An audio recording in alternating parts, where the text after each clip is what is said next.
পর্যায়ে বক্তব্য রাখছেন দক্ষিণ এশিয়ার সর্ববৃহৎ সংগঠন বাংলাদেশ ইসলামী ছাত্র শিবিরের কেন্দ্রীয় কার্যকরী পরিষদের সদস্য এবং দিনাজপুর শহর শাখার সম্মানিত সভাপতি জনাব মুশফিকুর রহমান ভাই।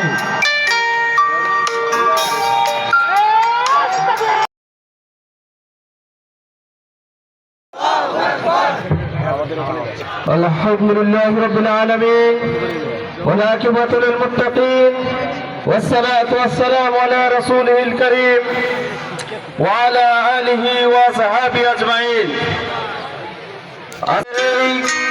নবাবগঞ্জ উপজেলা কর্তৃক আয়োজিত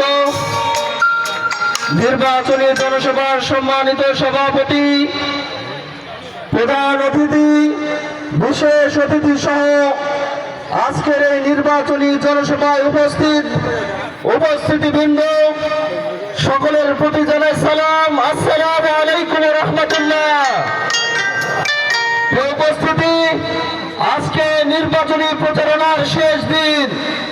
আমরা আজকের এই শেষ দিন এই নির্বাচনী জনসভায় এখান থেকে বলে দিতে চাই, আমাদের এই দিনাজপুর ৬ আসনে যারা নির্বাচনী প্রচারণা করছেন, আমাদের বিরোধী দলীয় প্রার্থীরা, তারা আজকে মানুষকে আশা দিচ্ছে তারা নাকি তাদের প্রার্থীকে মন্ত্রী বানাবে।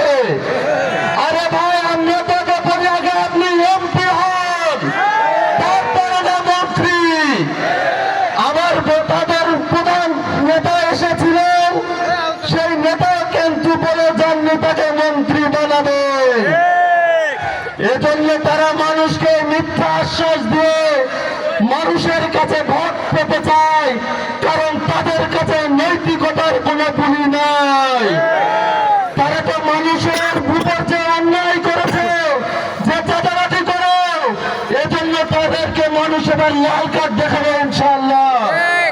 সেই সাথে আপনারা জানেন, একটি ভিডিও অনলাইনে ভাইরাল হয়েছে, আপনারা কি দেখেছেন? তারা নাকি এই দিনাজপুর ৬ আসনের মানুষকে জিলাপির বিনিময়ে তাদের ভোট বিক্রি করে। আমরা কি আমাদের ভোট বিক্রি করি?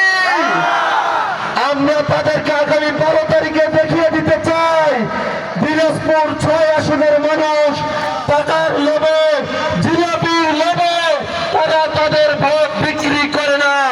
আপনারা কি পারবেন? সেই সাথে আমরা উদাত্ত কণ্ঠে বলে দিতে চাই, যারা আজকে ভয় দেখাতে চায়, যারা আজকে টাকার লোভ দেখাতে চায়, হামলা মামলার ভয় থেকে মানুষকে নিজের দলে টানতে চায়, তারা মনে করছে এগুলোর মাধ্যমে মানুষের গণজোয়ারকে রুখে দিয়ে এই মানুষকে দাঁড়িপাল্লার পক্ষ থেকে ফেরানো যাবে।